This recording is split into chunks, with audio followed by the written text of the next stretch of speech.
Hey guys, today I'm going to be installing a long range fuel tank. I've got the ARB Frontier tank, going to be putting it into a 2015 Mazda BT-50. Now this is the same process for Ford Rangers of a similar year model. It's the exact same tank and part number. I'm going to go over why I chose ARB, why I went poly over steel. I'll go over all the changes in weight, any changes in ground clearance that we see, all the costs, part numbers, and I'm just going to briefly touch on steel tanks, poly tanks, and a few of the other options available for the BT-50 and Ranger if you don't want to go with the ARB one like I have. On top of that, I'll be covering what colour the long range fuel tank is. Spoiler alert, it's black.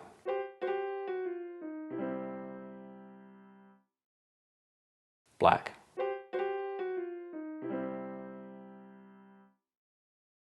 So the first decision I had to make was between steel long range tank and a poly long range tank.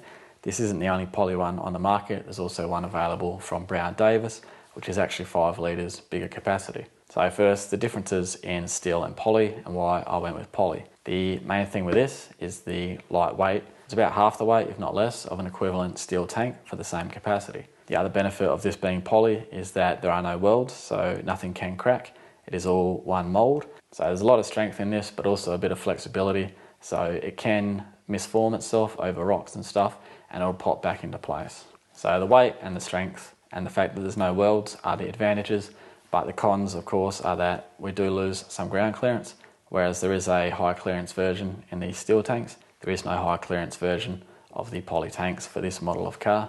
The other thing is there are no internal baffles. I don't think this is going to be a major issue, but with a steel tank, you can put internal baffles in, which stop the fuel sloshing around. The way these poly tanks work is they have a recessed pickup and the fuel sort of sits in there. So if you're on a steep incline or decline, you shouldn't run out of any fuel at the pickup. Another benefit of the steel tanks is that they often come with a drain plug. The poly tanks don't come with a drain plug. That's the ARB and the Brown Davis. Neither of them have baffles. Neither of them have a drain plug. So if you get a bad batch of fuel or you accidentally put petrol into your car, there is no drain plug with these. With a steel tank, you will have a drain plug more often than not. So that's why I went with poly. I wanted the lightweight. I didn't mind losing a little bit of clearance.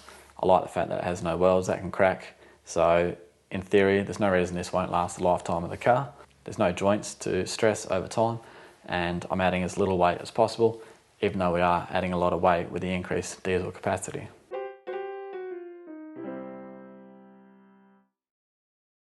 This is the ARB Frontier long range tank. This is a poly tank. It is 140 litres. The standard factory tank that we're taking out is 80 litres. So that is a 60 litre increase in fuel capacity. So this cost me $1,453.20.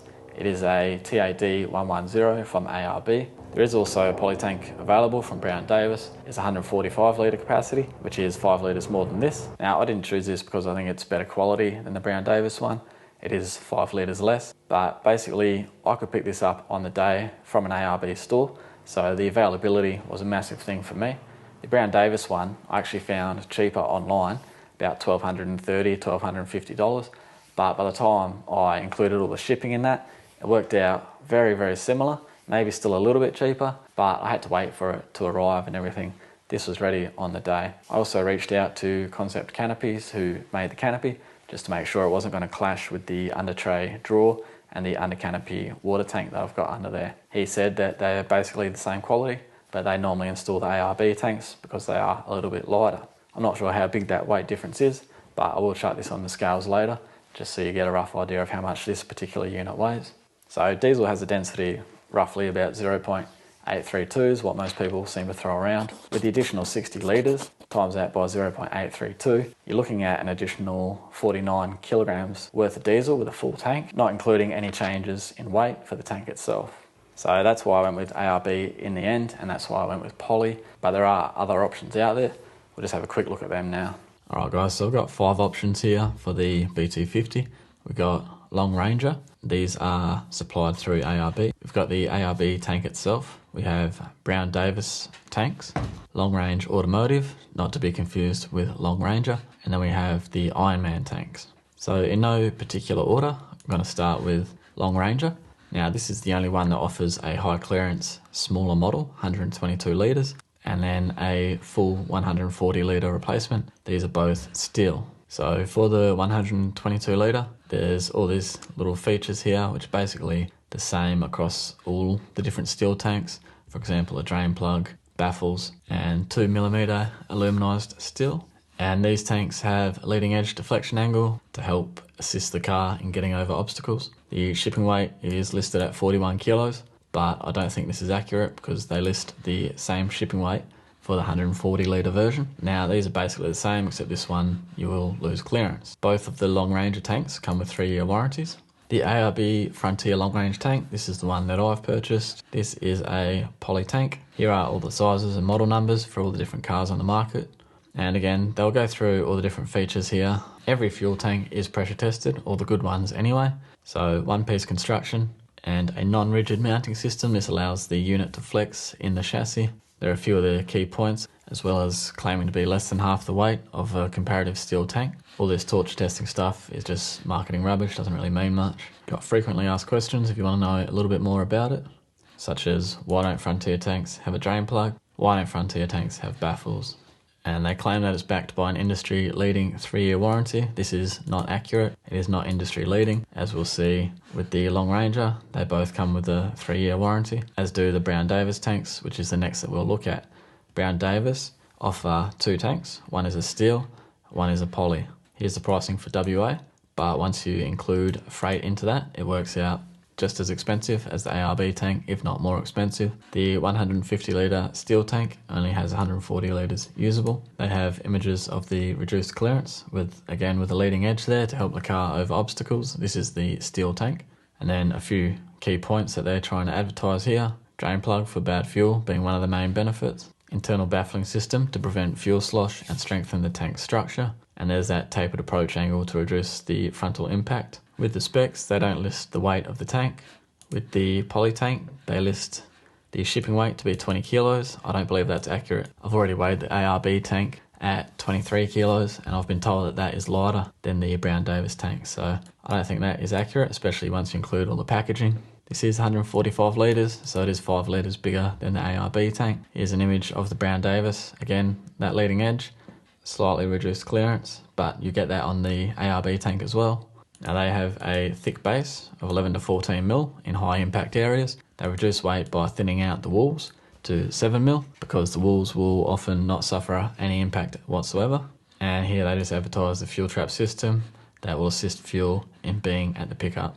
And again, all of these come with 3-year warranties except for one. Now long range automotive, 140 litres. So 51 kilos is what they advertise as the shipping. So the tank itself might be around 45 kilos at a guess. Now this tank from Long Range Automotive retains the standard factory ground clearance, and like the majority of the others has a 3-year Australia-wide warranty. The last one is the Ironman tank. Now there is not a lot of information on this. It's 140 litres. It is a steel tank.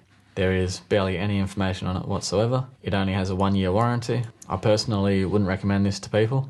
The ARB tank was only $300 more, and you get 2 years more warranty on it. And then if I was going for a steel tank, I would look at either the Long Range Automotive, the Brown Davis steel tank, or the Long Ranger steel tanks before I looked at the Ironman tank. The 1-year warranty makes me think that they don't really back their product in to last very long at all.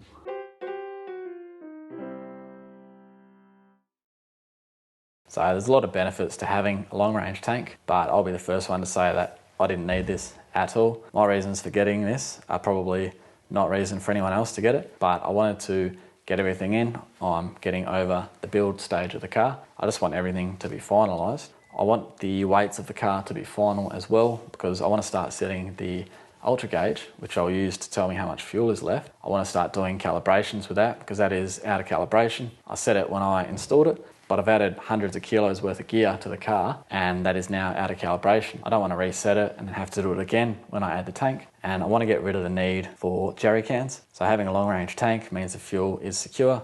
No one can steal it. There's no temptation to take a jerry can off the back of the car. I've added 60 litres. It's down low. I can fill up in larger towns and cities without having to pay higher prices in remote areas and possibly exposing the car to bad fuel. And the risk of running out is reduced massively. So I can't say that I recommend this for most people. It's a lot of money, and for most people it's probably not worth it. Even for my own needs, it's not a need. It's just an extra thing that I bought. There are benefits to it, but it's definitely not something I needed.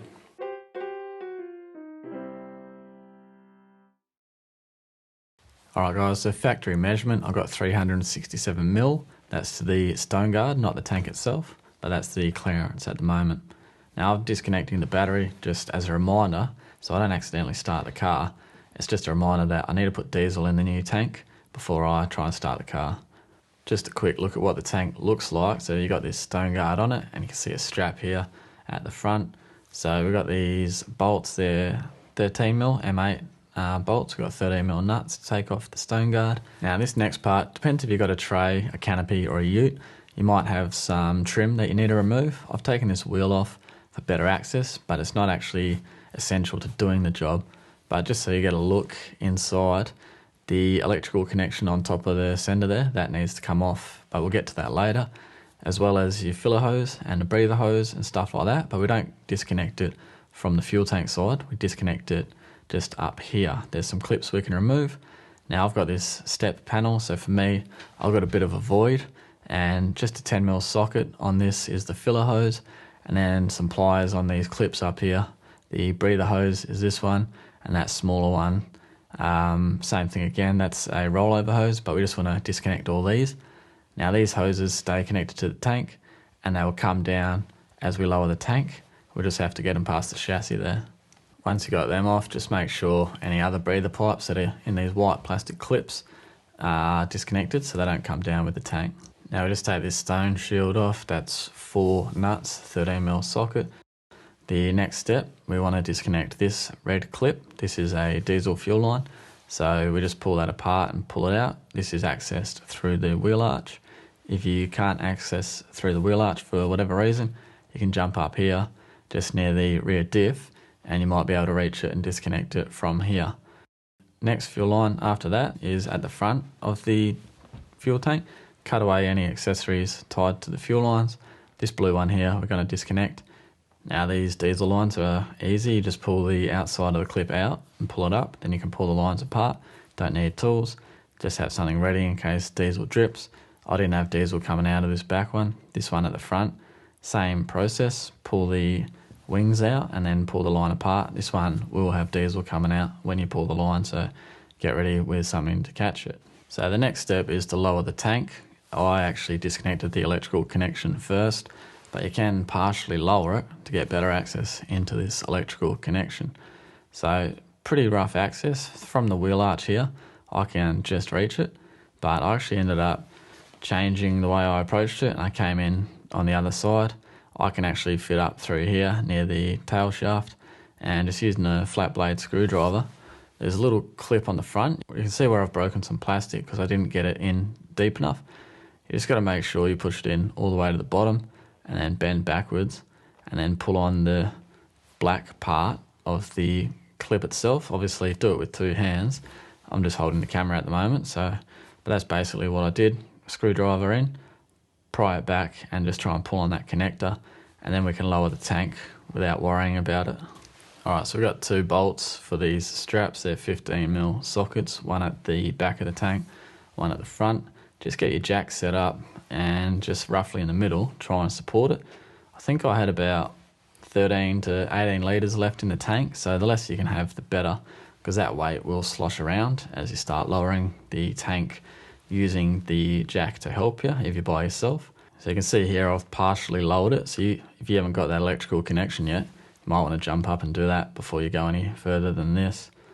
And make sure any accessories that you had tied anywhere are all cut off, and then you can fully remove these straps and lower it with the jack.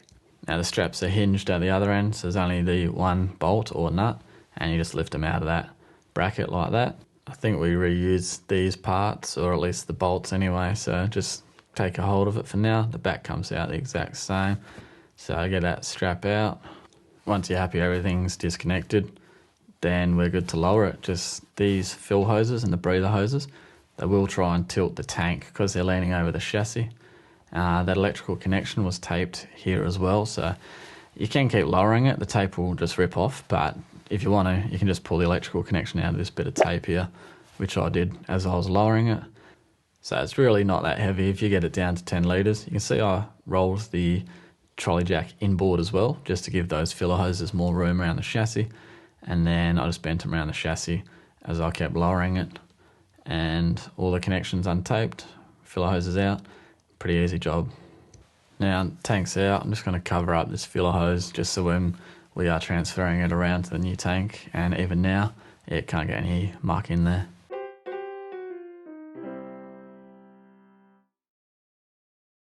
Now we're going to get rid of these fuel lines here. Just note the blue one goes to the front of the tank, the red one goes to the rear of the tank. That's important for when we connect the new lines. Now to get this sender unit out, it was a lot of effort, so I'll just sped this up now, but just have patience, don't hit it too hard or you'll crack those little rings on the outside, but just slowly work it around. Eventually it'll do about one full turn and then it will just come out. We want to keep the sender in good condition, and we want to keep the O-ring underneath as well. Now we've got to empty this of diesel because we want to bend this sender arm down, keep that O-ring. Now I'm just covering this up because I want to reuse the diesel that's in there, don't want any dirt in there.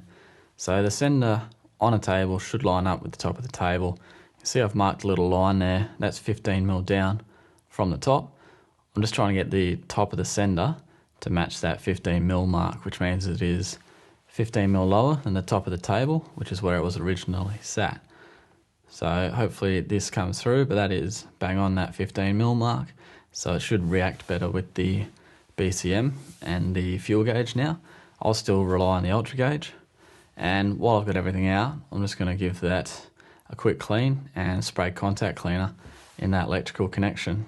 With the sender ready to go in, we can remove this protective covering. The sender only goes in one way. You can see the key on the far side. Make sure your O-ring goes in first. It is spring loaded, guide everything in gently, and then we put that plate back on. Push the spring compression down, plate on. Now all of these get torqued to 9 Newton meters, so just go around, do them all at 9. Now we can remove and start putting onto the new tank the filler hose, the breather hose, and the rollover hose. Now with the filler hose, we want to cut 20mm off the end that gets attached to the tank, and that's because this new tank sits a lot higher, so you need the hose to be a little bit shorter before that first bend, just so it doesn't pinch itself under the chassis. So we put all these hoses on using the original clamps. Now the rollover hose is a new bit of hose, 600mm long, and we get a new hose clamp in a kit, so we can just tie that up separately, put your corrugated tubing on your 2 diesel lines, and we'll put them in under the car before we put the tank up. This one at the front, it no longer has blue colour coding. This one goes towards the tank. It actually goes to the connection further to the rear of the tank. Just cable tie it in wherever necessary. And this one that goes to the back of the tank will connect to the front of the sender. Just tie it up, go over this point in the chassis. No fuel cooler here, so we use this horseshoe adapter back into the line where we originally disconnected it. I feel like this horseshoe adapter wasn't really a perfect fit, but it is good enough, there's no kinks or anything. So these are ready to go. They get fitted as we lift the tank, as well as the electrical connection. Just take these plastic clips out the end, obviously, first. And just looking at the sender here, this tank's back to front at the moment, but you can tell how they're offset. So there is a shorter hose towards the back of the tank, and the longer hose to get to this side of the sender is actually the one going to the front. Chuck these sticky pads on in these recesses here where the straps sit underneath. It's not very sticky, but just do your best. These rubber sleeves go on the new straps that we've got just to protect the tank from the metal strap itself. So quite easy to work on. Sometimes you have to cut them back a bit. Now to get the tank in, it's just a matter of getting those breather and filler lines up over the leaf springs, getting the trolley jack under, try and get it in the middle. You can play around with it, and as you go up, just remember to connect your electrical connection and also connect those 2 fuel lines to the sender, and just keep working on that breather hose. Once it's up over the chassis, it is not too bad. You will figure out where the middle is with your trolley jack, and then everything will be pretty much balanced. This tank has no diesel in it, so it's probably lighter than whatever you took out, and it won't slosh around. Front strap goes in pretty easy. You can get the hinge in straight away. Keep jacking it up, checking on your lines, the diesel lines and the breather lines. And the rear strap is a little bit more difficult. You just got to flex from the corner, so you need the tank to be up near its highest point, then drop it, flex that corner out, then you'll hear the hinge pop in, and then you can start doing the bolts. The bolts, I just got them started and then I took them back out, chucked a bit of Loctite on there, and you just kind of crank it. It's 15mm socket, the original bolts that we had before. So I work these up and just make sure that you got no lines pinched and you should be good to go. Now we have to cut the fuel line to fit the filler. This is our rollover to go onto here. We have the breather hose to get cut and go onto there. So this hinge was difficult, but they actually flex a lot. So you need to drop this corner a fair way and just use the flex in it to bend it out and in, and it'll pop in. It's not difficult once you realise how much these flex. So you have to get the length from this corner just by flexing it out. Now before we weigh the old tank, I want to try to get all the diesel out of it so we know how much the tank actually weighs, but also because there's probably 15 litres in there maybe. That'll pay for this jiggle hose if this works. Now once you get this siphon hose started, all you got to do is sit there and try and tilt the tank to pull it at the pickup of this hose. Probably took about 12 minutes, got maybe 12 litres, but there was still a little bit left in there, maybe 2 or 3 litres, because your tank bottom is flat. You can't get it to pull where you need it to pull.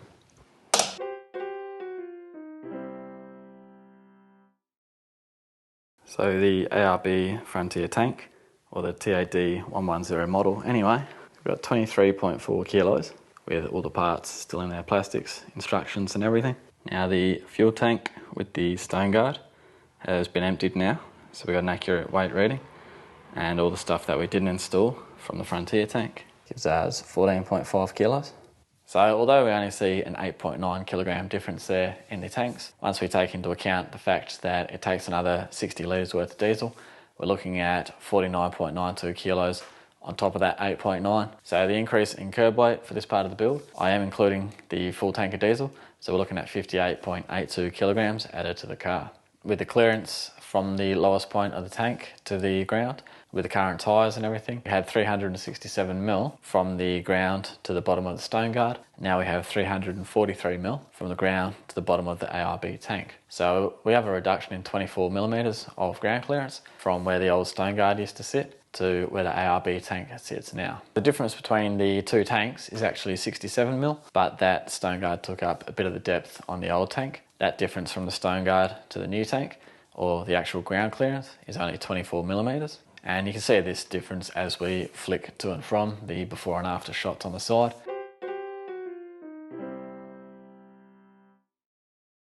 Now we just looked at the difference in clearance. I'll just show you the difference from a few other angles.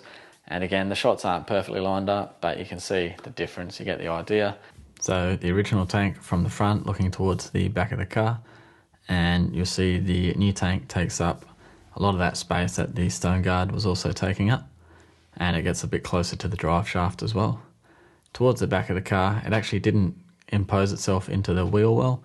It just goes a lot higher up towards the bottom of the canopy, but it doesn't really go further back towards the spare wheel. From the side, you'll see, again, it just comes a little bit closer and it's a little bit squarer, so it takes more capacity up high underneath the cab or the canopy. And on top, you'll see the filler hose on the left, how that is raised. And that's why we had to cut that 20mm off before we attached it to the tank. There's less room there. And this is just an overview from front to back, just to give you a rough idea of the differences between the two. Alright, that's it. That's your before and after. One other thing to note is that just remember to prime your fuel system before you go in and try and start the car. I had that maybe 10-11 litres that I managed to siphon out of the old tank in there, and just turn the car to accessories for 30 seconds, turn it off again, do this 4 or 5 times, and there was no dramas starting the car at all, started first time. Definitely recommend having as little diesel as possible in the old tank, just to make that weight a little bit easier to manoeuvre. Now this definitely is not a necessity for most people. If you tow and you want to fill up less because you just drain the fuel, it is a good option to go with because you're probably not as worried about ground clearance. If you're long range touring and you think you can save money by filling up in cheaper locations, then you might be able to earn a little bit of that money back. Alright guys, that's it for that one. If it's your first time doing it, you can probably do it in 4 to 6 hours, something like that, depending on what tools you have, maybe even quicker if you've done it before. Thanks for watching.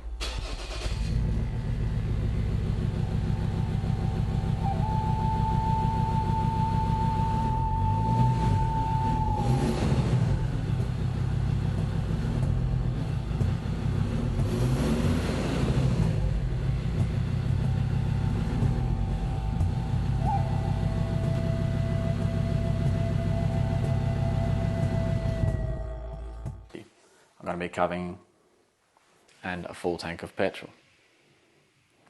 The additional with the poly tank, because disconnect these, they're all poly tank available from about with the additional 40 litres that we're adding. But there are other, with the current tyre